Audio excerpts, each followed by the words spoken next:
Hello everyone.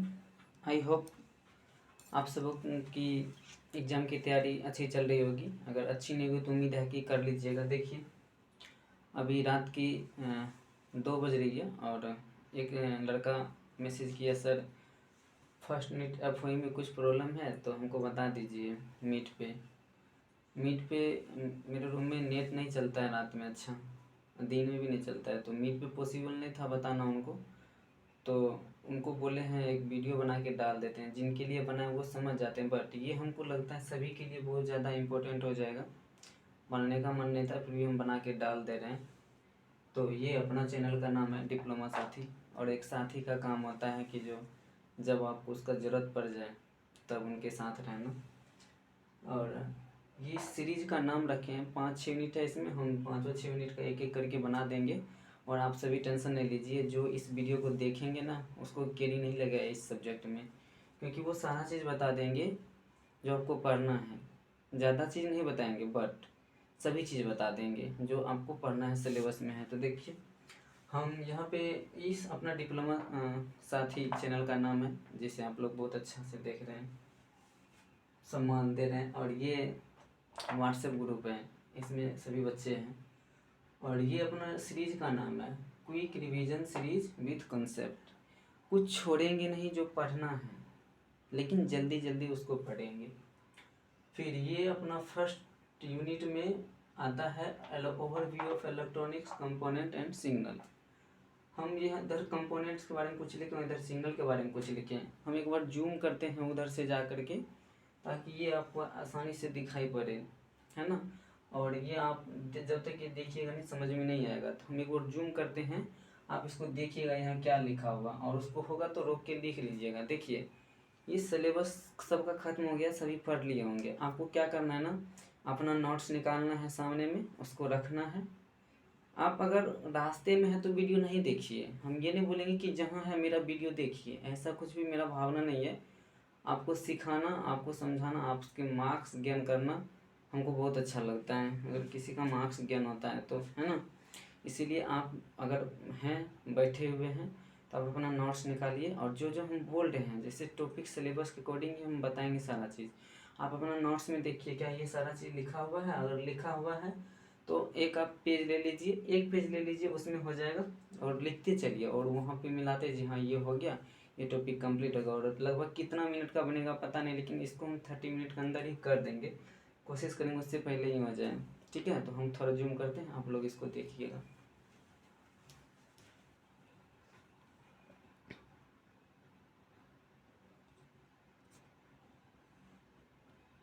दिख रहा है ये?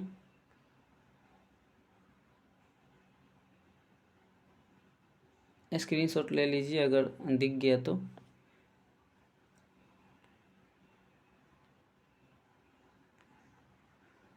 इस पार्ट का ले लीजिए, नीचे वाले का।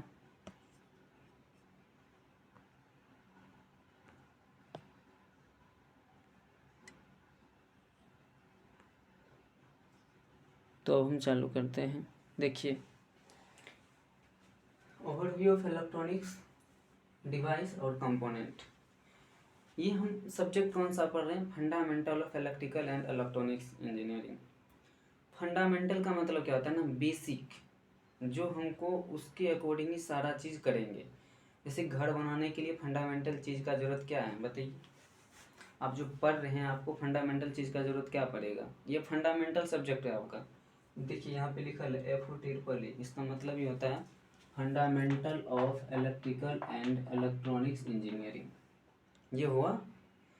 तो फंडामेंटल का मतलब क्या होता है? बेसिक, जो सबसे ज़्यादा रिक्वायर रहता है वो फंडामेंटल राइट सुने हैं, रहना चाहिए हर किसी के पास।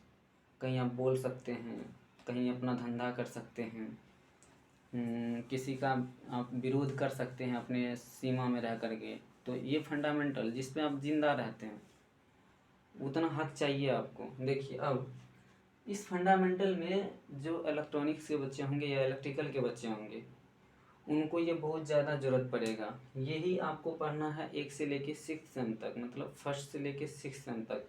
इसको बहुत ज़्यादा ध्यान से देखिए। इसमें 2 चीज़ है, एक कंपोनेंट है और कंपोनेंट को हम डिवाइस भी बोलते हैं। और दूसरा क्या है, सिग्नल है। देखिए कंपोनेंट्स का डिफिनेशन सिंपल होगा, एनी चीज which is use in electronics device electronic circuit is called component. Signal क्या होता है, देखिए जैसे हम अभी बोल रहे हैं, मतलब बोलने का मतलब क्या, आपसे बात कर रहे हैं, तो आपसे बात करने का मतलब क्या होगा, आपके पास मेरा सिग्नल जा रहा है, तो ऐसे ऐसे कर रहे हैं, मेरा सिग्नल आपके पास जा रहा है, तब आप समझ रहे हैं। जैसे हम अभी यहाँ ऐसे खड़ा हो जाएं, आप कुछ सुन नहीं रहे हैं, ना हम बोल रहे हैं ना सिग्नल जा रहा है। तो सिग्नल एक ऐसा चीज़ है, या signal is a form of energy which is contains information, जो ट्रेवल करता है किसको लेकर के, इंफॉर्मेशन को लेके। तो सिग्नल क्या भेजता है, इंफॉर्मेशन भेजता है। ये सिग्नल क्या भेजता है, यहाँ देखिए, थोड़ा एडजस्ट कर लीजिएगा अगर कहीं थोड़ा सा दिखने में प्रॉब्लम हो या ये हो तो, क्योंकि इधर हम बना रहे वीडियो पीछे चल रहा है। इंफॉर्मेशन, अगर हम कुछ भेज रहे हैं सिग्नल, उसमें इंफॉर्मेशन है तो उसको क्या बोल देंगे, हम सिग्नल बोलेंगे। तो सिग्नल इंफॉर्मेशन कंटेंस करके रखता है, एक जगह से दूसरी जगह इंफॉर्मेशन पहुंचाता है, उसको बोलते हैं सिग्नल।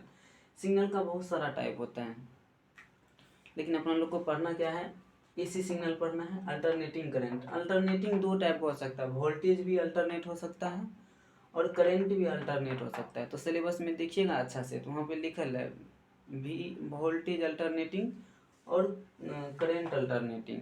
तो करंट अल्टरनेटिंग का मतलब क्या होता है ना, अल्टरनेट का मतलब क्या होता है, एक होता है पॉजिटिव हाफ साइकिल, एक होता है negative half. Alternating current, alternating voltage, positive cycle और निगेटिव साइकिल दोनों में ये सिग्नल देता है, मतलब दोनों में इंफॉर्मेशन कंटेंट रखता है। इसमें फ्रीक्वेंसी होता है, इसका सिग्नल चेंज होता है टाइम के रिस्पेक्ट में, टाइम के रिस्पेक्ट में चेंज होता है।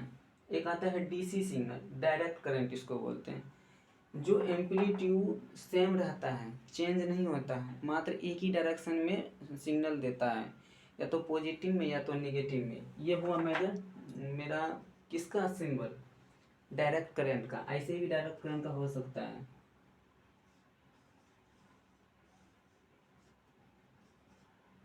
ये अगर टाइम है तो भैया साहब ये पॉजिटिव में ही है ना, केवल निगेटिव में नहीं है ना, तो ये भी मेरा कैसा सिग्नल हो गया, डायरेक्ट सिग्नल हो गया।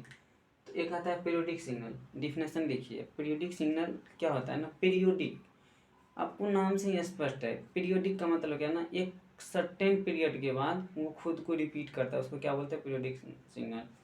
A signal which is repeat itself with a certain time, या निश्चित समय के साथ जो रिपीट करता है उस सिग्नल को क्या बोलते हैं, पीरियोडिक सिग्नल। पीरियोडिक सिग्नल किसे कहते हैं, दैट सिग्नल, दैट मतलब वैसा सिग्नल जो व्हिच इज,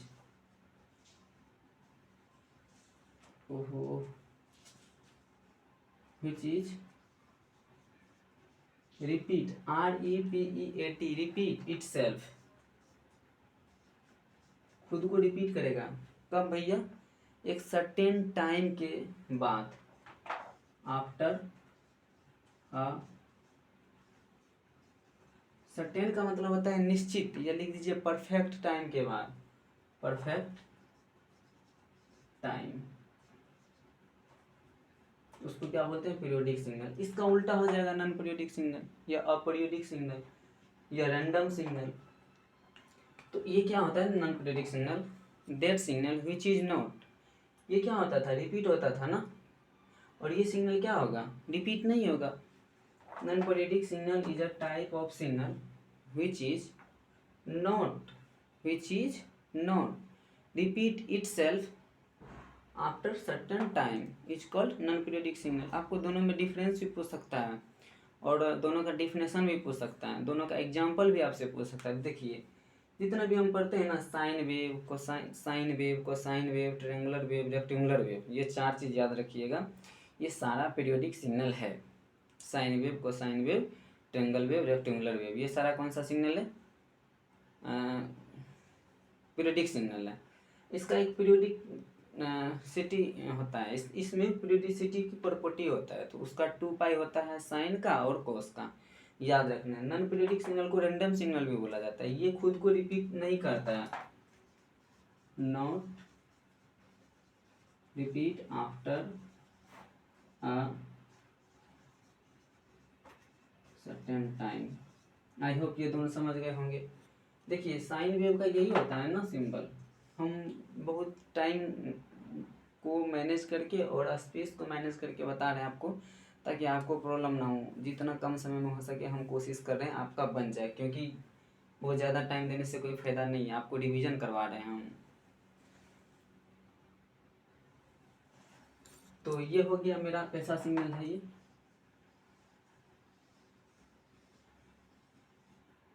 देखिए यहाँ आया, खुद को रिपीट किया, ये सेम दिख रहा है। अगर हम ऐसे कर दें, फिर यहाँ पे ऐसे कर दें, फिर यहाँ पे ऐसे कर, देखिए ये है, ये है, ये है, फिर ये है। ये जो सिग्नल है ना, वो सिग्नल ये भी है, वो सिग्नल ये खुद को रिपीट कर रहा है। लेकिन ये देखिए रैंडम सिग्नल में खुद को रिपीट किया नहीं ना, तो इसको बोलते हैं रैंडम सिग्नल। पीरियोडिक और पीरियोडिक डायरेक्ट इनडायरेक्ट हो गया ना। आपको डीसी एसी में डिफरेंस भी बोल सकता है। तो डीसी क्या बोलेंगे, ये डायरेक्ट करंट होता है, मैग्नीट्यूड इसका फिक्स होता है।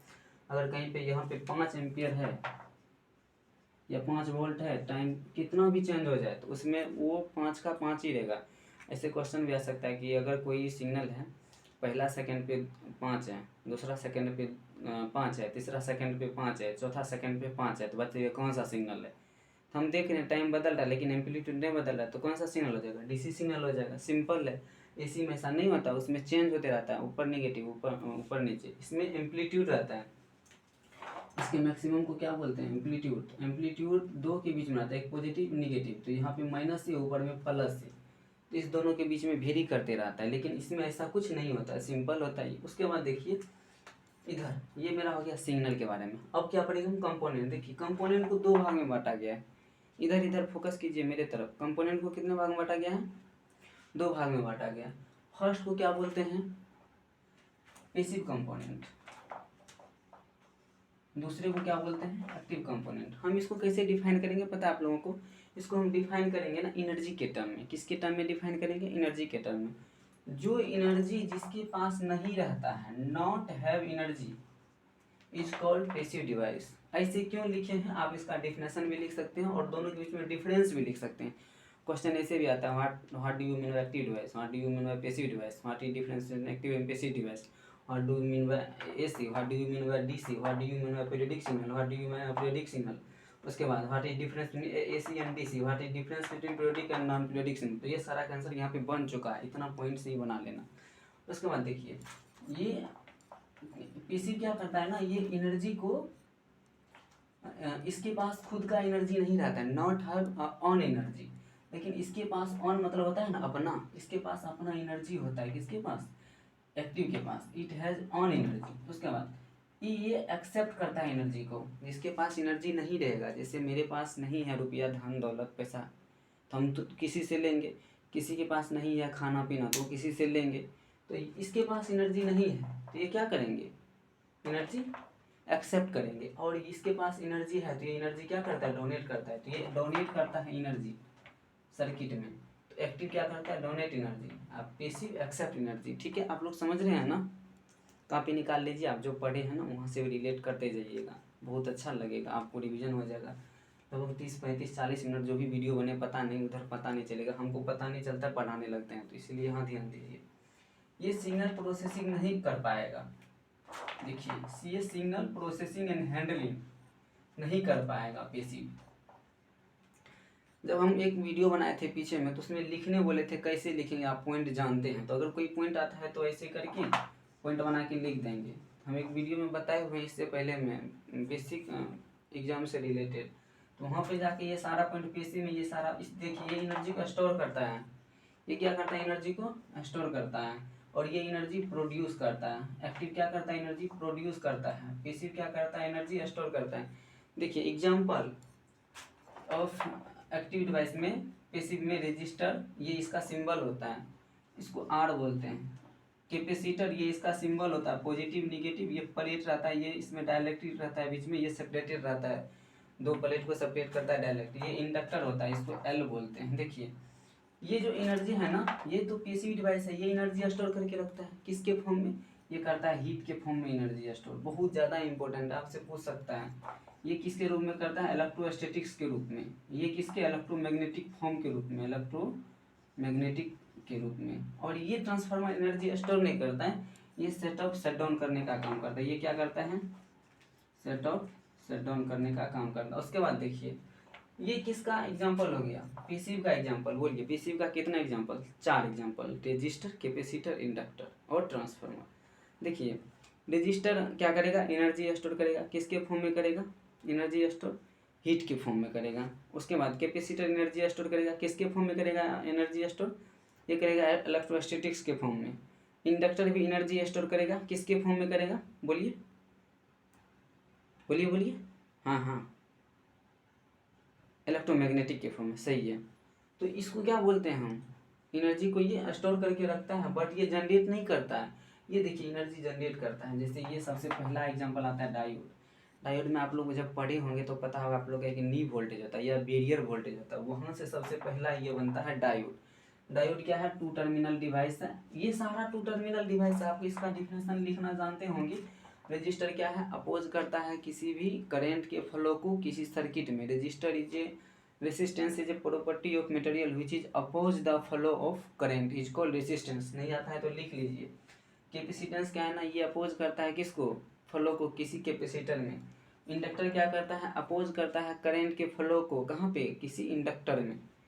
इसके इफेक्ट को क्या बोलते हैं, रेसिस्टेंस। इसके इफेक्ट को क्या बोलते हैं, कैपेसिटेंस। इसके इफेक्ट को क्या बोलते हैं, इंडक्टेंस। तो ये सारा चीज आता है ना। R is equal to V बराबर IR होता है, तो वहाँ से निकाल लेते हैं। ये हमको जानता है C is equal to Q/V होता है। और ये हम जानते हैं इसमें एनर्जी कितना करता है, I² H is equal to I² RT। इतना एनर्जी स्टोर करता है। इसमें करता है हाफ CV²। C क्या है, इसका कैपेसिटेंस, भी क्या है, वोल्टेज। ये किसके लिए है, सॉरी कैपेसिटर के लिए ये है। ये कितना एनर्जी, हाफ CV²। ये कितना करता है, हाफ IL²। ये कितना एनर्जी स्टोर करता है, हाफ IL², I²L। ये हो गया, एक वीडियो हम बना के डाले हुए हैं यहाँ पे। उसके बाद ये देखिए इसमें आता है ये सारा डायोड। डायोड के बारे में आपको पता ही होगा। डायोड क्या है, यूनिडायरेक्शनल डिवाइस है, करंट को एक ही दिशा में फ्लो करने देता है। ये दोनों डायरेक्शन में फ्लो नहीं करने देता है। जैसे एनोड से कैथोड की ओर करंट को जाने देता है। ये सिंबल क्या बताता है, तीर का, कि जो इधर से करंट इधर जाएगा। ये तो ये हो गया डायोड। डायोड के बारे में 2-3 पॉइंट लिख देंगे, बस बात खत्म। उसका सिंबल बना देंगे। ये यूनिलेटरल डिवाइस है। ये सभी सेमीकंडक्टर है। यहाँ पे जितना दिख रहा है ना, आप लोग को सेमीकंडक्टर नहीं बता सकते हैं, उसमें 32-33 टर्म आता है बताने के लिए, तो उसमें टाइम लग जाएगा। देखिए डायोड क्या है, सेमीकंडक्टर डिवाइस है। ये PN जंक्शन से भी मिल के बनता है। ये यूनिडायरेक्शनल डिवाइस है, करंट को एक ही दिशा में फ्लो करवाता है। करंट का एनोड से कैथोड की ओर जाता है। ये P और N मिल के बनता है ना। ये फॉरवर्ड वाइस पे काम करता है। बायसिंग क्या होता है, जब किसी डायोड को हम किसी बैटरी से कनेक्ट कर दें तो उसको बायसिंग बोलते हैं। बायसिंग 2 टाइप का होता है, एक को बोलते हैं फॉरवर्ड बायसिंग, एक को बोलते हैं रिवर्स बायसिंग। देखिए बैटरी में भी 2 टर्मिनल, एक पॉजिटिव निगेटिव। अगर बैटरी का पॉजिटिव इसके एनोड से रहेगा और इसके निगेटिव बैटरी का इसके निगेटिव से, उसको फॉरवर्ड, मतलब पॉजिटिव से, निगेटिव से, तो उसको फॉरवर्ड बोलेंगे। एक आता है रिवर्स बायसिंग, और इसको बेसिक कंसेप्ट ऑफ डायोड भी बोलते हैं। एक आता है रिवर्स बायसिंग। रिवर्स बायसिंग में क्या होता है, positive terminal of diode is connected with negative terminal of battery. Hindi में बोले तो पॉजिटिव टर्मिनल होता है ना बैटरी का, वो कनेक्ट रहता है निगेटिव टर्मिनल ऑफ बैटरी से। उसके बाद ये जो निगेटिव टर्मिनल रहता है वो कनेक्ट किससे रहेगा, पॉजिटिव से, तो इसको बोलते हैं रिवर्स फॉरवर्ड वाइस और रिवर्स वाइस। हो गया ये बायसिंग। ये ट्रांजिस्टर भी क्या होता है, ट्रांजिस्टर 3 टर्मिनल डिवाइस है जिसमें बेस, इमीटर, कलेक्टर रहता है। आप लोगों को पता होगा NPN ट्रांजिस्टर और PNP ट्रांजिस्टर, ऐसे होता है इसका सिंबल।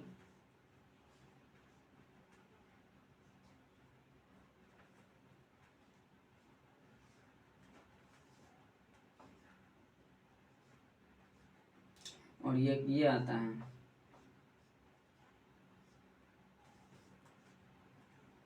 ये हो गया क्या, NPN ट्रांजिस्टर ये। उसके बाद आता है BJT और FET। BJT क्या होता है ना, बाइपोलर जंक्शन ट्रांजिस्टर होता है।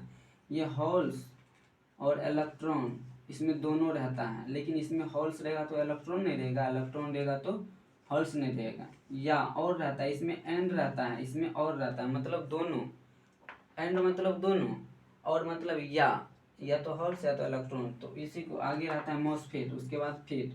इसका भी टाइप होता है जे फेट का एक आता है जे फेट, एक आता है मॉसफेट।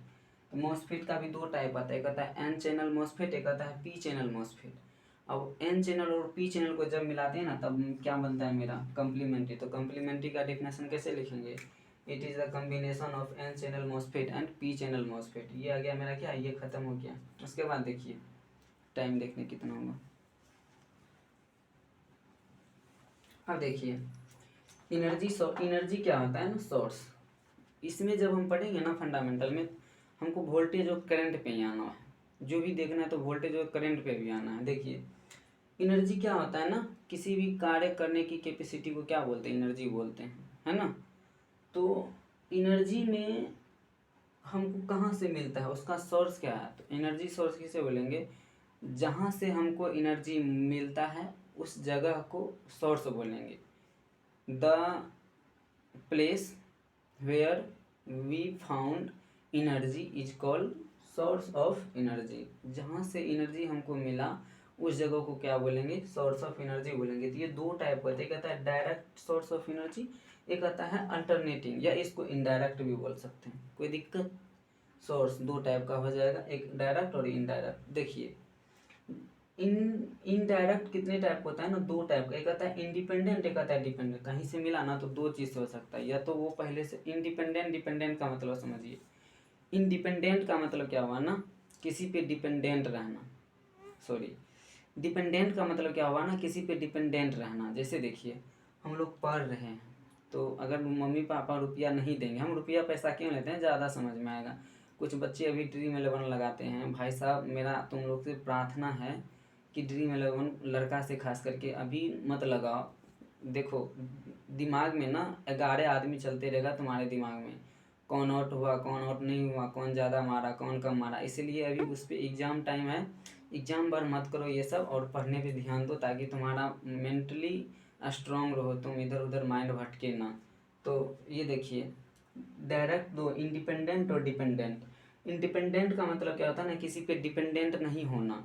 डिपेंडेंट का मतलब क्या होता है ना, किसी दूसरे पे डिपेंडेंट होना। इसका डिफिनेशन सुनिए डिपेंडेंट का, a source which is depend on the other circuit is called dependent circuit, या डिपेंडेंट सोर्स। बोलिए, a source which is depend on the other circuit is called dependent source. बोलिए, a source विच, चार definition इसमें आएगा, क्योंकि इसको चार देखिए, डिपेंडेंट को हम डायमंड शेप में करते हैं, वोल्टेज रहेगा तो प्लस माइनस, ये प्लस है ये माइनस है, दिख रहा है ना, ये प्लस है ये माइनस है। तो वोल्टेज में, वोल्टेज को डिपेंडेंट सोर्स को डायमंड शेप में प्लस माइनस कर देते हैं, और वोल्टेज करेंट सोर्स को, ये दो टाइप का होता है, voltage current, voltage dependent source और current dependent source.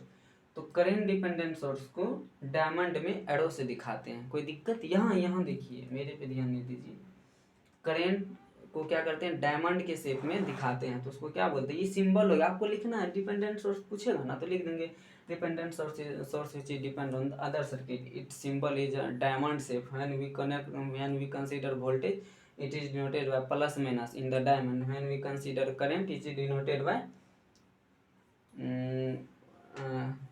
Diamond shape with arrow. देखिए इसको चार भाग में बांटा गया है, कितना भाग में, चार भाग में। पहला बोलते हैं वोल्टेज कंट्रोल वोल्टेज सोर्स, चार भाग में, वोल्टेज कंट्रोल वोल्टेज सोर्स। देखिए voltage control voltage source, voltage control voltage source, VCC, इसको बोलते हैं वोल्टेज गेन। ये आता है बहुत इंपॉर्टेंट, ये पूछ सकता है आपसे। उसके बाद आता है voltage control current source, VCC, इसको बोलते हैं जी ट्रांस कंडक्टेंस। याद रखिएगा वीसीसी को क्या बोलते हैं, ट्रांस, लिख लीजिएगा। हमको लिखने में प्रॉब्लम हो रहा था, यहाँ पे मार्कर चलाते थे ना तो बहुत गाढ़ा हो जाता था, तो लिखने में नहीं हो रहा था, तो आप लोग लिख लीजिए। जीएम को बोलते हैं ट्रांस कंडक्टेंस, लिख लिए, trans TRANS CONDUNCTION, TRANS transconductance. उसके बाद करेंट कंट्रोल करेंट सोर्स, इसको बोलते हैं करेंट गेन, यहाँ से करेंट गेन मिलता है। और लास्ट वाले को बोलते हैं करेंट कंट्रोल वोल्टेज सोर्स, हो गया। और इसको बोलते हैं RM, मतलब ट्रांसफर रेसिस्टेंस। ये याद करना है, इसी का देखिए सिंबल बताए हैं, वोल्टेज कंट्रोल वोल्टेज सोर्स। देखिए यहाँ पे वोल्टेज मिलेगा हमको, प्लस माइनस में है ये, करंट क्या है, जीरो है ना, करंट जीरो। ऐसे बना लेना है आपको, ऐसे बना लेना है आपको, करंट जीरो है, क्या मिला हमको, वोल्टेज मिला, तो क्या बोलेंगे, वोल्टेज सोर्स। डिफिनेशन क्या करेंगे, अब voltage control voltage source is that voltage is control and we found voltage, voltage is control and we found voltage is called voltage control voltage। current control current source किसे बोलेंगे, when voltage is found by controlling voltage is called voltage control current source। Current control current source की में क्या होगा, current source मिलेगा, तो अब current source which is control by current is called current source, current control current source. Current control voltage source किसे बोलेंगे, अब वोल्टेज सोर्स, यहाँ वोल्टेज सोर्स मिला ना, अब voltage source which is control by current is called current control voltage source. देखिए ये पहला वाला का है, यहाँ देखिए हमको क्या मिला, वोल्टेज मिला, इसको की बोलेंगे वोल्टेज कंट्रोल वोल्टेज सोर्स। देखिए यहाँ हम ये करें तो यहाँ पे V जीरो नहीं है, लेकिन यहाँ पे I जीरो है, यहाँ पे देखिए I जीरो है, V जीरो नहीं है, V इन जीरो नहीं है, यहाँ पे देखिए V1 जीरो है, 3 नंबर में V1 कितना है, जीरो है ना, तो यहाँ पे क्या बोलते हैं, करेंट कंट्रोल। V जीरो है तो करेंट कंट्रोल आएगा, यहाँ भी देखिए V जीरो है तो कौन कंट्रोल, करेंट कंट्रोल। अगर करेंट जीरो है तो कौन कंट्रोल, वोल्टेज कंट्रोल। ये इसका फॉर्म, ये इसका क्या है, डायग्राम है, और ये इसका नाम है, हम डेफिनेशन बोले, आप उसको लिख लेना है, या बुक में नहीं, आप अपना नोट्स में देखिए, आपको मिलेगा, बहुत अच्छा लगेगा। ये हो गया आधा से ज़्यादा टॉपिक। अब आते हैं उधर, हाँ, तो तब तक आप लोग क्या कीजिए ना, थोड़ा सा अच्छा लगा आपको, अगर अच्छा लग रहा है तो आप क्या कीजिए, हमको बता दीजिए कि आपको कहाँ दिक्कत हुआ इसमें, कमेंट करके, तब तक हम इसको घुमा लेते हैं। और अपने दोस्तों के साथ शेयर कर दीजिए, अगर आपको लग रहा है कि जो नहीं इसमें फर्स्ट टॉपिक कंप्लीट हो रहा है, तो वो अपने दोस्तों को साथ शेयर कर दीजिए, ताकि वो भी सीख ले, कि किसी को केरी ना लगे FOE में। यूनिट फर्स्ट है, अभी रात का 3 बजने वाला है लगभग, तो हम जब मेहनत कर रहे हैं, तो आप लोग को क्या लगता है, अगर कोई किसी को पास करना है तो सेंड कर दीजिए, या अगर आप सीखे हैं तो अपना बगल में बैठा के उसको सिखा दीजिए, ताकि आपका भी नाम ले वो बाद में। देखिए उसके बाद सोर्स, वो बोले जहाँ से हमको कोई भी चीज़ मिलता है उसको क्या बोलते हैं, सोर्स। आज ये यहाँ पे फोकस, सोर्स बोलते हैं उसको। देखिए ये 2 भाग में आता है, एक को वोल्टेज सोर्स, एक को करंट सोर्स। ये बहुत ज़्यादा इंपॉर्टेंट है, ये एक को क्या बोलते हैं, वोल्टेज सोर्स, दूसरे को क्या बोलते हैं, करंट सोर्स। अब देखिए वोल्टेज सोर्स को भी 2 भाग में बांटे हैं, आइडियल वोल्टेज सोर्स, सिलेबस देखिए तब पता चलेगा। आइडियल वोल्टेज सोर्स को देखिए ऐसे करेंगे, ये कैसा है, इंडिपेंडेंट है, वो डिपेंडेंट पढ़े उधर, ये इंडिपेंडेंट है। ये कैसा है, इंडिपेंडेंट है, इंडिपेंडेंट सोर्स। ये भी वोल्टेज सोर्स आएगा, करंट सोर्स आएगा, इंडिपेंडेंट वोल्टेज सोर्स भी बोल सकते हैं। देखिए इसको क्या, एक रिंग से सिंपल गोला से डिनोट करते हैं। अगर वोल्टेज है तो प्लस माइनस, करंट है तो एरो से। देखिए वोल्टेज सोर्स को 2 भाग में बांटा गया है, सोर्स को 2 भाग में बांटा गया है, वोल्टेज सोर्स, करंट सोर्स। अब वोल्टेज सोर्स को 2 भाग में बांटा गया है, ideal voltage source, practical voltage source. देखिए आइडियल वोल्टेज सोर्स क्या होता है, इसमें इंटरनल रेजिस्टेंस कुछ नहीं होता, उसको बोलते हैं आइडियल वोल्टेज सोर्स। ये आपको ऑब्जेक्टिव में भी पूछता है, बहुत बार पूछा गया है ये क्वेश्चन। आप लोग ऑब्जेक्टिव का क्वेश्चन देखिए तब पता चलेगा, FOE में ये बहुत बार पूछा गया है, और ये बहुत बार पूछा गया है। तो आइडियल वोल्टेज सोर्स किसे कहते हैं, जिसमें इंटरनल रेजिस्टेंस 0 होता है, उस सोर्स को क्या बोलते हैं, क्या बोलते हैं उस सोर्स को, बोलिए। उस सोर्स को बोलते हैं ideal voltage source, ideal voltage source. और देखिए रियल को ही बोलते हैं नॉन आइडियल, जो आइडियल नहीं है, या रियल, या फिर प्रैक्टिकल वोल्टेज सोर्स। ये तीनों एक ही नाम है, 1 2 3, ये तीनों एक ही नाम है। इसमें रहता है रेजिस्टेंस, ये R मतलब क्या हुआ, इंटरनल रेजिस्टेंस। कितना रहेगा, फाइनाइट। फाइनाइट का मतलब होता है ना, रहेगा लेकिन कम रहेगा, स्मॉल रहेगा। फाइनाइट का मतलब जिसको हम ज्ञात कर सके, जिसको प्राप्त कर सके, जिसको हम काउंट कर सके, ये फाइनाइट रहता है। तो इंटरनल रेजिस्टेंस इसमें क्या रहता है, प्रेजेंट रहता है। इसमें इंटरनल रेजिस्टेंस क्या रहता है, 0 रहता है, मतलब प्रेजेंट नहीं रहता है। यही बात हम कहना, जब हम बच्चे को क्लास में पढ़ाते हैं तो सबसे पहले बोल देते हैं बाबू जब प्रैक्टिकल आया, जब आइडियल आया तो सोच लो उसमें क्या इंटरनल रेजिस्टेंस 0 है, प्रैक्टिकल में कुछ ना कुछ रेंज में आएगा, इसी को बोलते हैं फाइनाइट बट स्मॉल। इसी देखिए करंट सोर्स भी दो टाइप का, जैसे ये दो, ये भी एक आता है आइडियल और दूसरा क्या आता है प्रैक्टिकल। देखिए आइडियल में क्या होता है ना, करंट सोर्स में इन्फिनिटिव रहता है, रेजिस्टेंस क्या आता है करंट सोर्स में, आइडियल में इन्फिनिटिव, इसमें क्या था 0, इसको याद रखना है। करंट आइडियल में, आइडियल करंट सोर्स में इंटरनल रेजिस्टेंस इन्फिनिटिव रहेगा, बहुत ज़्यादा।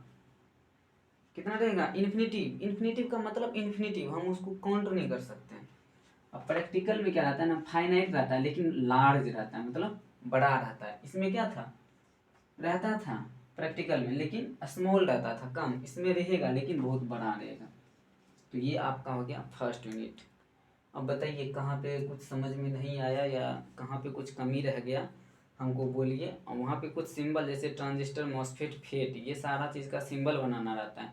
डायोड का एप्लीकेशन रहता है, डायोड का एप्लीकेशन रेक्टिफायर बनाने में करते हैं, हाफ वेव रेक्टिफायर, ऑसिलेटर बनाने में करते हैं, फिल्टर बनाने में करते हैं।